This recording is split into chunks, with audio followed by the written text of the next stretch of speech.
Assalamualaikum warahmatullahi wabarakatuh. Balik lagi di channel Bisikan Horor. Gimana kabar kalian malam ini? Semoga sehat selalu ya.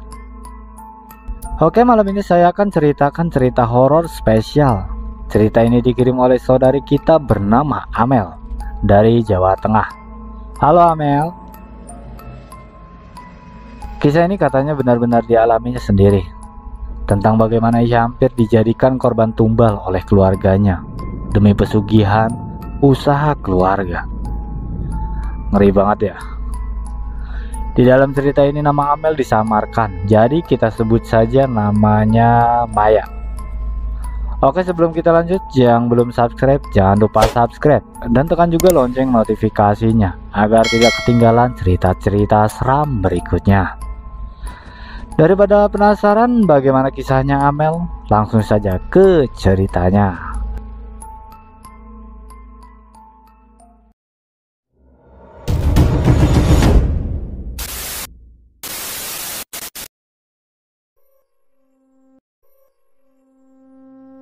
Namaku Maya.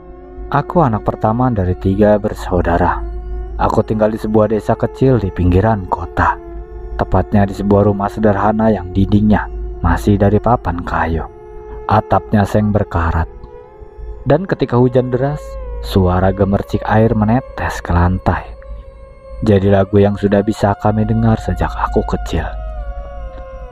Buatku semua itu biasa aja. Aku lahir dan besar dalam keluarga yang sederhana. Ayahku seorang buruh bangunan, kadang juga jadi kulit angkut kalau ada panggilan. Sementara ibuku hanya ibu rumah tangga, kadang jualan gorengan di depan rumah kalau lagi ada modal. Kami bukan keluarga yang berlebih, tapi juga bukan yang paling miskin. Yang jelas, hidup kami pas-pasan. Mai, jangan lupa nyuci piring. Adikmu nanti rewel kalau piringnya nggak ada saat makan, kata ibu suatu sore sambil menidurkan adikku yang paling kecil. Iya bu, sebentar, jawabku sambil nyapu ruang tengah. Aku terbiasa melakukan pekerjaan rumah, namanya juga anak pertama, harus bisa bantu-bantu. Adikku yang kedua Rani, masih kelas 2 SD. Dia manja sekali. Sementara adikku yang paling kecil namanya Bayu, baru berumur 3 tahun. Jadi bisa dibilang akulah yang sering jadi tangan kanan ibu di rumah. Meski begitu, aku tidak pernah mengeluh. Aku sayang keluarga aku. Ayah memang keras, tapi sebenarnya hatinya lembut. Kadang, kalau aku rajin membantu ibu, ayah suka beliin aku jajanan sepulang kerja. Itu saja sudah bikin aku bahagia. Kami hidup apa adanya. Setiap malam aku dan keluargaku bisa makan bersama di ruang tengah. Lampu bohlam 5 watt menggantung di atas meja. Cahayanya redup, tapi justru membuat suasana terasa hangat. Gimana sekolahmu, Mai? Tanya ayah sambil mengunyah ikan asin. Alhamdulillah pak, tadi dapat nilai bagus di ulangan matematika, jawabku sambil tersenyum kecil. Ayah menepuk pundakku. Pintar, ayah bangga sama kamu. Kalimat sederhana itu membuat hatiku hangat. Jarang-jarang ayah bicara begitu. Aku lihat ibu ikut tersenyum. Kami bukan keluarga sempurna. Kadang ayah pulang dalam keadaan marah karena tidak ada pekerjaan. Kadang ibu menangis diam-diam karena uang belanja kurang. Aku juga sering merasa iri pada teman-temanku yang bisa beli seragam baru atau jajan lebih banyak. Tapi semua itu hilang ketika aku melihat wajah ayah dan ibu yang tetap berjuang demi kami. Malam itu setelah makan aku duduk di teras rumah. Angin desa berhembus pelan, membawa aroma tanah basah. Aku memandang langit bertabur bintang. Dalam hati aku bersyukur. Walaupun hidup kami susah, aku masih punya keluarga yang lengkap. Aku masih bisa tertawa bersama mereka. Kak, teriak Rani dari dalam. Temenin aku belajar dong, bantuin Rani ngerjain PR. Aku masuk ke kamar membantu adikku yang sedang mengotak-atik buku berhitung. Bayu sudah terlelap di samping ibu. Suasana rumah kami malam itu begitu tenang, begitu sederhana. Aku tidak pernah menyangka kehidupan biasa yang kuanggap penuh kasih ini suatu saat akan berubah jadi mimpi buruk. Keesokan harinya aku berangkat sekolah. Jalanan desa masih becek sisa hujan semalam. Aku lewat sawah menyapa beberapa tetangga. "Pagi Maya," sapa Ibu Ratna, tetangga sebelah yang sedang menjemur pakaian. "Pagi Bu," balasku sambil tersenyum. Aku memang dikenal ramah di kampung. Semua orang tahu keluargaku bukan keluarga kaya, tapi mereka juga tahu kalau ayahku orang baik. Kadang kalau ada warga yang butuh bantuan bangunan atau angkut-angkut barang, ayah selalu siap. Sesampainya di sekolah, aku langsung disambut sahabatku Nisa. "Mai, aku lihat kamu sama bapakmu di warung. Lagi beli apaan emang?" tanyanya sambil terkekeh. Aku ikut tertawa. "Iya, ayahku lagi beliin aku jajanan." Kami berjalan ke kelas sambil mengobrol. Hidupku terasa normal, sama seperti anak-anak lain. Sekolah, main, bantu orang tua, tidak ada yang aneh. Sampai di rumah, aku kembali ke rutinitas, membantu ibu, menjaga adik, dan sesekali mendengar ayah bercerita tentang pekerjaannya di proyek. "Ayah tadi kerja angkut semen, Mai. Beratnya minta ampun, tapi lumayan. Bisa bawa pulang 50.000. Ucapnya sambil tersenyum lelah. Aku hanya mengangguk dan merasa iba. Aku tahu betul betapa kerasnya hidup ayah. Tapi aku juga bangga karena ayah tidak pernah menyerah. Malam itu aku tidur dengan perasaan damai. Aku merasa hidupku memang sederhana, tapi aku punya segalanya. Keluarga, kasih sayang, dan harapan. Aku tidak tahu bahwa semua itu hanyalah ketenangan sebelum badai. Beberapa hari berikutnya, keadaan tetap sama. Ibu sibuk dengan gorengannya, ayah bekerja seadanya. Aku membantu sebisaku. Sementara Rani dan Bayu tetap ceria, meski kadang harus makan dengan lauk sederhana. Pernah suatu malam aku mendengar percakapan ayah dan ibu.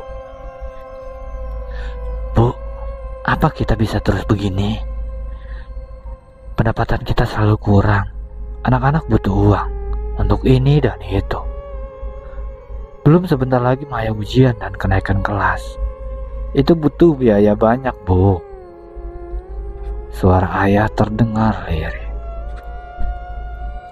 "Yang penting kita sehat, Pak. Rezeki pasti ada. Yang sabar aja ya," jawab ibu pelan. Aku mendengar itu dari balik pintu kamar. Hatiku terenyuh. Aku tahu mereka lelah, tapi mereka tetap bertahan demi kami. Aku masuk kamar, menatap wajah Rani dan Bayu yang tertidur. Aku berjanji dalam hati, suatu hari aku akan sukses dan membuat orang tuaku bahagia. Aku tidak pernah membayangkan kalau justru merekalah yang akan menyeretku ke dalam kegelapan. Malam itu aku tidur dengan senyum kecil. Aku percaya hidupku akan terus seperti ini, sederhana, penuh kasih, dan penuh harapan. Tapi aku salah besar. Hidup kami berjalan seperti biasa sampai suatu hari, sesuatu yang aneh mulai terjadi. Semua berawal dari ayah. Biasanya ayah pulang kerja dengan wajah lelah, baju penuh debu, dan tangan kotor oleh semen. Tapi sore itu ia pulang dengan wajah cerah, rambut disisir rapi, dan senyum lebar yang jarang sekali kulihat. "Assalamualaikum," teriak ayah dari depan pintu.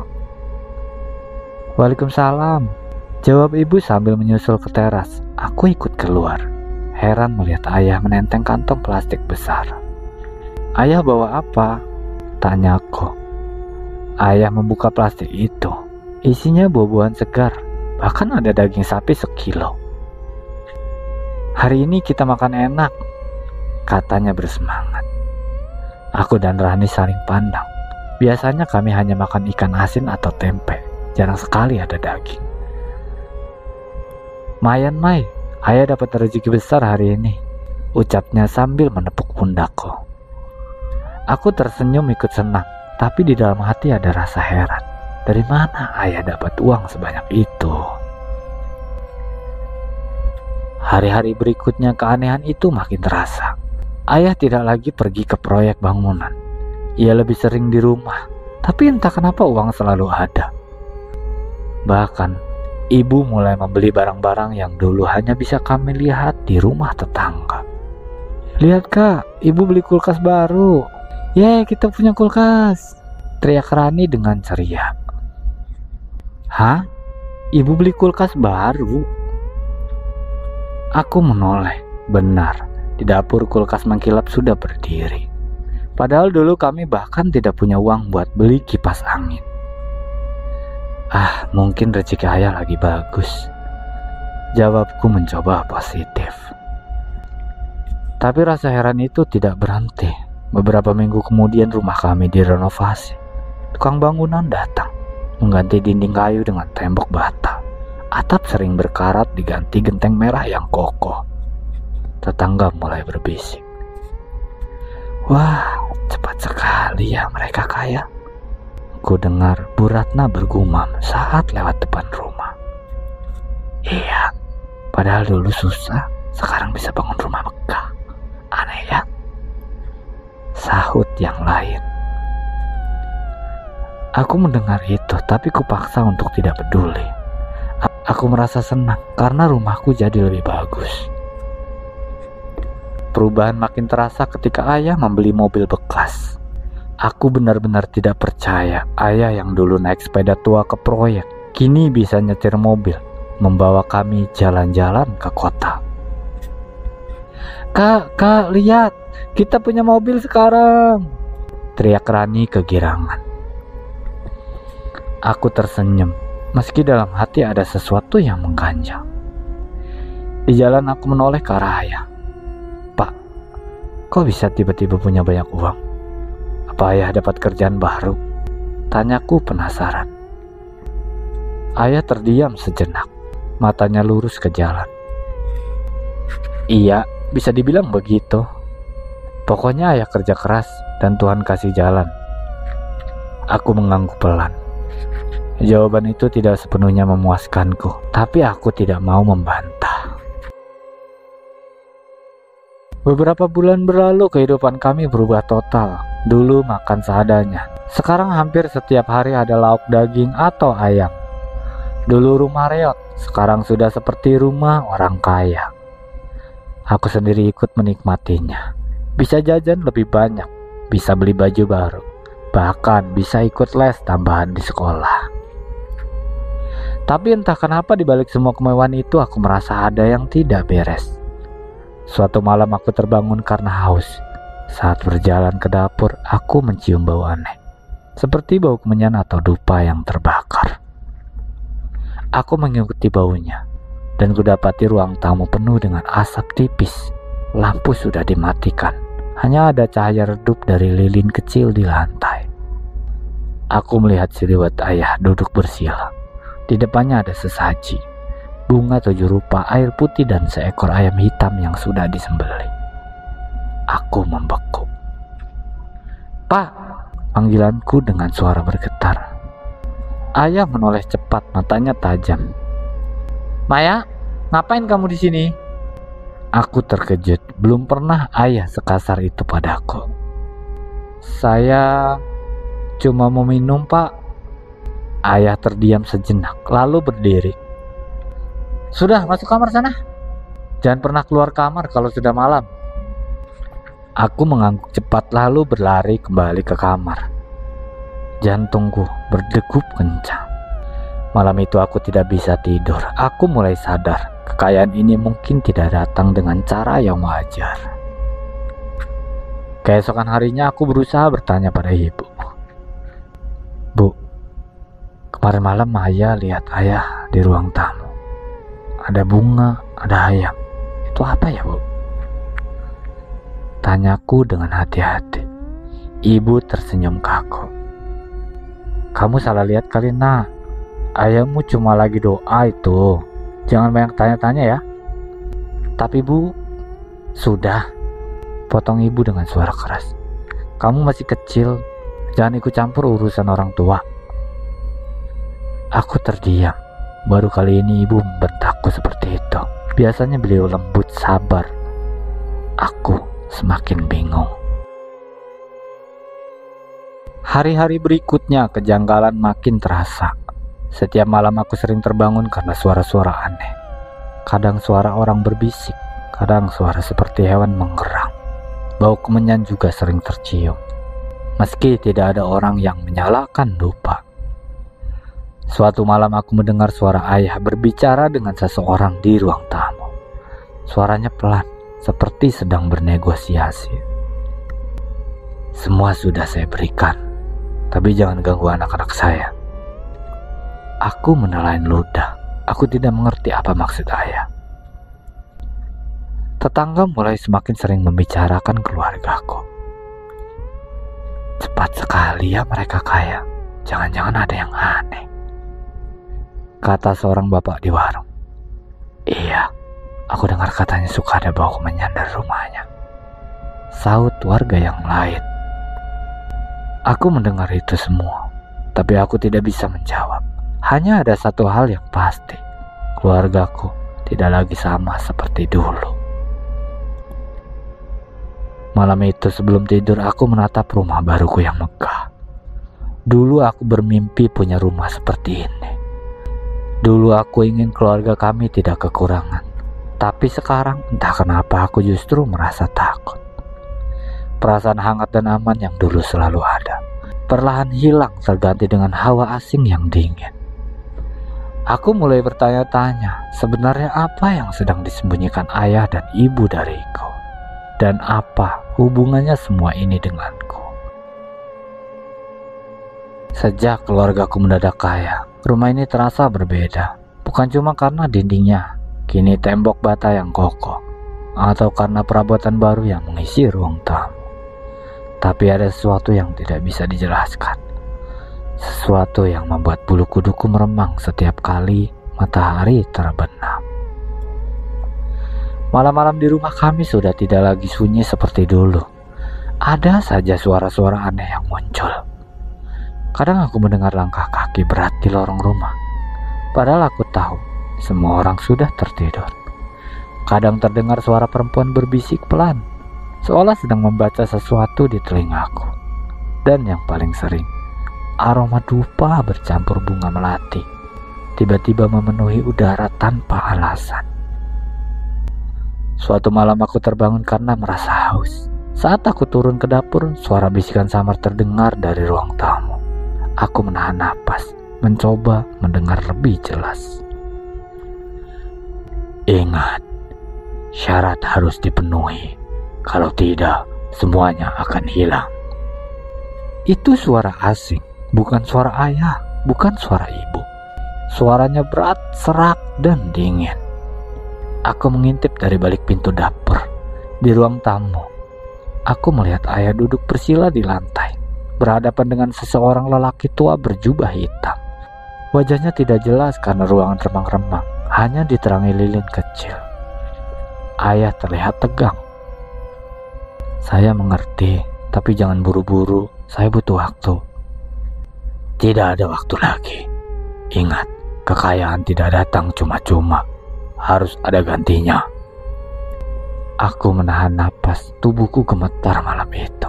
Aku tidak bisa tidur. Aku meringkuk di bawah selimut. Keringat dingin membasahi tubuhku. Siapa lelaki itu? Keesokan paginya aku berusaha bersikap normal. Tapi wajah ayah dan ibu terlihat aneh. Seperti ada sesuatu yang mereka sembunyikan.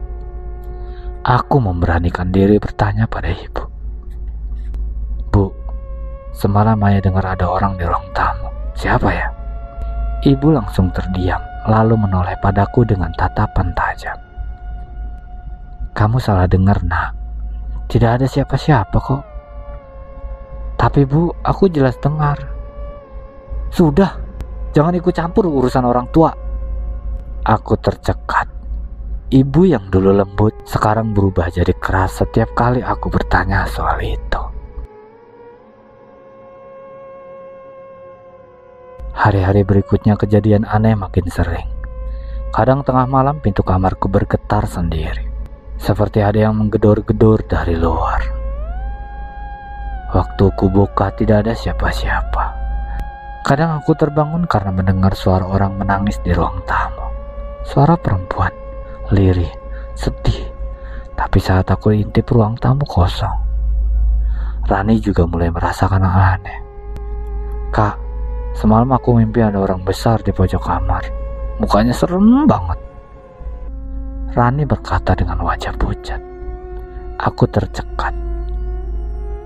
Kamu yakin itu cuma mimpi? Rani mengangguk pelan, tapi aku tahu dari raut wajahnya bahwa itu lebih dari sekedar mimpi. Suatu sore aku iseng main ke rumah Bu Ratna, tetangga sebelah. Beliau memang sering mengajakku mengobrol.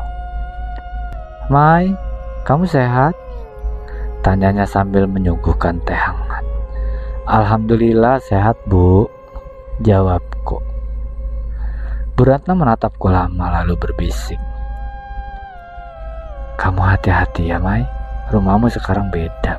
Malam-malam sering tercium bau kemenyan dan orang-orang bilang suka dengar suara aneh dari arah rumahmu. Aku terdiam, jantungku berdetak kencang. Mungkin ibu salah dengar. Aku mencoba menepis. Bu Ratna menggela. Tidak Mai, kamu hati-hati saja. Tidak semua kekayaan itu datang dari jalan yang benar, Mai. Ucap itu membuat tubuhku merinding. Malam itu keanehan semakin nyata. Aku terbangun karena merasa ada yang duduk di tepi ranjangku. Aku bisa merasakan kasurnya menekan, seolah benar-benar ada orang di sana. Perlahan aku membuka mata dan aku melihatnya. Sosok hitam besar duduk membelakangiku. Bahunya lebar. Rambutnya panjang dan kusut, kulitnya legam seperti arang. Ia hanya diam, tidak bergerak, tapi hawa dingin menusuk masuk ke dalam tulangku. Aku ingin menjerit, tapi mulutku terkunci. Sosok itu perlahan meloleh. Dan wajahnya ya Tuhan, wajahnya begitu menyeramkan. Matanya merah menyala, mulutnya penuh gigi tajam, dan lidahnya menjulur panjang. Maya, suaranya berat bergema di kepalaku. Aku sontak menutup mata, berdoa dalam hati. Tubuhku kaku, tidak bisa bergerak. Entah berapa lama sampai akhirnya rasa berat itu hilang. Saat aku membuka mata, sosok itu sudah tidak ada. Aku menangis terisak, menahan suara agar tidak membangunkan adik-adikku. Malam itu aku sadar ada sesuatu yang sangat salah dengan keluarga aku. Keesokan harinya aku memberanikan diri bicara pada ayah. Pak, kenapa rumah kita sering ada suara aneh? Kenapa Maya sering mimpi buruk? Ada apa Pak? Tanyaku dengan suara gemetar. Ayah menatapku lama, matanya lelah, tapi juga penuh rahasia. Sudah Mai, kamu jangan pikir macam-macam. Semua ini demi keluarga. Kamu cuma perlu percaya sama ayah, sama ibu. Tapi Pak, sudah, jangan tanya lagi. Kamu masih anak-anak, tidak akan mengerti. Aku terdiam. Air mataku jatuh untuk pertama kalinya. Aku merasa asing di rumahku sendiri. Sejak malam itu aku semakin takut. Rumahku bukan lagi tempat yang nyaman. Setiap sudutnya seakan penuh mata yang mengintai. Aku mulai sadar, kekayaan yang tiba-tiba datang ini bukan berkah. Ada sesuatu di baliknya, sesuatu yang kelam. Dan entah kenapa aku merasa semua ini ada hubungannya denganku. Sejak malam ketika aku melihat sosok hitam besar itu di kamarku, tubuhku mulai terasa aneh. Aku sering merasa lemas tanpa sebab, kepala pusing, dan perut mual. Padahal sebelumnya aku sehat-sehat saja. Awalnya kupikir hanya masuk angin. Ibu menyuruhku minum jamu, Tapi anehnya setiap kali aku minum jamu dari tangan ibu, tubuhku justru semakin lemah. Bu, kenapa Maya gak enakan ya? Badan panas dingin terus, kataku sesuatu pagi sambil duduk di teras. Ibu menatapku lama, lalu tersenyum tipis. Namanya juga sakit, Mai. Biasa itu mah, nanti juga sembuh. Minum aja ramuan yang ibu kasih. Aku hanya mengangguk, meski dalam hati ada rasa ragu. Hari-hari berikutnya kondisiku makin parah. Tubuhku kurus, pipiku cekung, aku sering demam tinggi tanpa sebab jelas. Rani sampai ketakutan melihatku. Kak, kamu kenapa kurus banget? Kamu jangan sakit dong, katanya dengan mata berkaca-kaca. Aku mengelus kepalanya. Kakak gak apa-apa kok, cuma kecapean. Padahal dalam hati aku tahu ada sesuatu yang salah. Selain sakit fisik, mimpi buruk pun terus menghantui. Setiap malam aku selalu bermimpi hal yang sama. Sosok hitam besar itu berdiri di ujung kamarku. Matanya merah menyala, mulutnya menyeringai, lidah panjangnya menjulur. Ia selalu memanggil namaku dengan suara berat. Maya, ikut aku. Aku selalu terbangun dengan tubuh penuh keringat. Nafasku terengah-engah, jantungku berdegup kencang. Suatu malam mimpi itu lebih jelas daripada biasanya. Aku bermimpi ditarik ke sebuah tempat gelap. Tanahnya basah, udaranya pengap, dan suara-suara aneh bergema di sekitarku. Sosok hitam itu mendekat, lalu mengangkat tangannya. Di tapak tangannya ada api biru yang berkobar. Aku menunggumu, katanya lirih. Aku menjerit sekuat tenaga, lalu terbangun. Rani yang tidur di sebelahku ikut terbangun. Kak, kenapa kak? Kenapa? Aku hanya bisa menangis, memeluk adikku erat-erat. Keesokan harinya aku mencoba bicara pada ayah. Pak, Maya sering mimpi buruk. Ada sosok hitam besar yang memanggil nama Maya.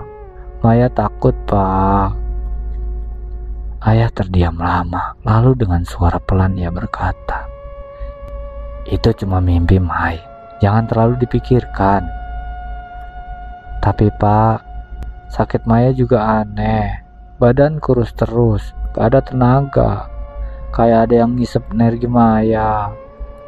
Wajah ayah menegang. Ia memejamkan mata sebentar, lalu menepuk pundakku. Kamu kuat, Mai. Ingat itu. Jawaban ayah bukannya menenangkan, justru membuatku semakin takut.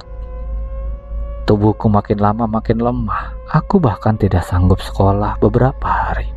Teman-temanku mulai bertanya-tanya. Nisa datang menjenguk. Mai, kamu kenapa sih? Kok tiba-tiba jadi kurus gini? Kalau sakit harusnya ke dokter. Aku tersenyum hambar. Aku gak tahu, Sa. Badanku kayak disedot sesuatu. Nisa menatapku curiga. Aku pernah dengar kalau orang tiba-tiba sakit aneh gini, bisa jadi karena ada hal-hal gaib. Aku tercekat. Jangan bercanda, Sa. Aku serius, Mai. Kamu hati-hati. Aku lihat rumahmu sekarang beda auranya. Gak enak. Ucapnya membuat bulu kuduku berdiri.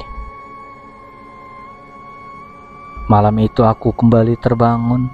Kali ini bukan karena mimpi buruk, tapi karena ada yang menetes di dahiku. Aku membuka mata dan aku melihat ibu. Ya, ibu sedang berdiri di samping ranjangku, menuangkan air kembang ke tubuhku. Tangannya gemetar, matanya kosong, seperti tidak sadar. Bu, ibu ngapain? Ibu tersentak, wajahnya berubah pucat. Maya, tidur lagi nak, gak ada apa-apa. Aku menggeleng cepat. Aku lihat sendiri, Bu. Ibu siram aku pakai air kembang. Itu apa? Ibu terdiam. lalu tersenyum kaku. Kamu salah lihat, sudah tidur lagi. Hatiku langsung mencelos. Ada rasa takut yang menyesakkan dada. Kenapa ibu melakukan itu? Apa hubungannya dengan sakitku? Sejak kejadian itu, aku semakin curiga. Aku mulai memperhatikan gerak-gerik ayah, dan memang setiap malam, ayah sering keluar rumah dengan pakaian serba hitam. Aku pernah mengintip dari jendela, melihatnya berjalan ke arah hutan kecil di belakang desa, membawa sesuatu yang dibungkus kain. Aku ingin mengikuti, tapi kakiku terlalu lemah. Beberapa malam kemudian mimpi buruk semakin parah. Aku bermimpi tubuhku diikat dengan kain merah. Sosok hitam itu berdiri di depanku. Di sekelilingnya ada api dan asap. Ia tersenyum menyeramkan. Kamu milikku, katanya. Aku berusaha melawan tapi tubuhku tidak bisa bergerak. Perlahan ia mendekat, mengulurkan tangannya ke arah dadaku. Aku bisa merasakan jantungku seperti diremas. Aku terbangun dengan teriakan. Napasku hampir putus. Tubuhku gemetar hebat. Rini menatapku ketakutan. Kak, kamu mimpi lagi ya? Aku mengangguk. Air mataku menetes. Aku mulai sadar sakitku ini bukan penyakit biasa. Ada sesuatu yang mencoba mengambilku. Keesokan harinya aku mendengar ibu dan ayah berbisik di dapur. Aku menguping dari balik pintu.